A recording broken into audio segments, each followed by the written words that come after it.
নমস্কাৰ, মই এটি কবিতা আবৃত্তি কৰিবলৈ লৈছোঁ। কবিতাটি ৰচনা কৰিছে শ্ৰদ্ধাৰ কবি R.K.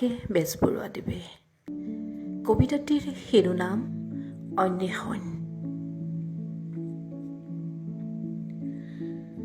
ভ্ৰমিছোঁ অনেক পথ মাৰ আচলত ধৰি, খৰ খোজেৰে আগুৱাইছোঁ পিতাইৰ দুভৰিৰ ছন্দ ৰাখি।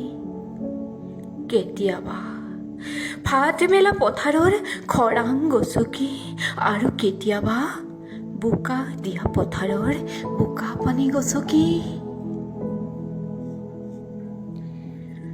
লুইতৰ বুকুত অস্তমিত বেলিৰ পোহৰত নাৱৰ বঠাৰ চাবে চাবে হেৰুৱাইছোঁ নিজক।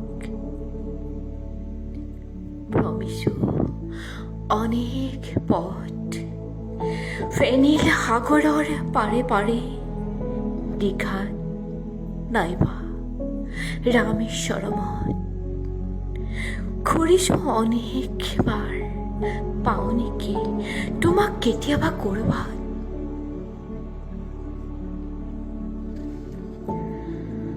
অনেক নদী ভাঙি পৰে সাগৰৰ বুকু, অনেক হিমবাহ খহি খহি মিলি যায় ভৈয়ামত। পাই জানো লগ কেতিয়াবা বিচৰাজনক?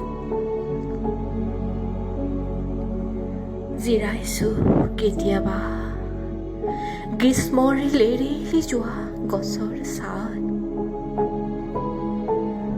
শীতৰ নিশা ঠেৰেঙা লগা ষ্টেচনৰ চকীতো বহিছোঁ অনেকবাৰ। পাওঁ নেকি তোমাক লগ কেতিয়াবা ক'ৰবাত? ঘুমন্ত চহৰৰ অলিয়ে গলিয়ে বিচাৰিছোঁ তোমাক। নিষিদ্ধ এলেকাৰ কোঠাই কোঠাই বিচাৰি ফুৰিছোঁ পিট পিঠাই। কিন্তু তুমি তাতো নাই। হেঁপাহ আছিল বহিম এদিন দুয়ো মুখামুখি হৈ, চাহৰ পিয়লাত ওঠ ৰাখি তোমাৰ কথাবোৰ শুনিম মন দি, আৰু মোৰ পৰিশ্ৰমৰ ভাগৰ জোৰাম তোমাৰ কাষত।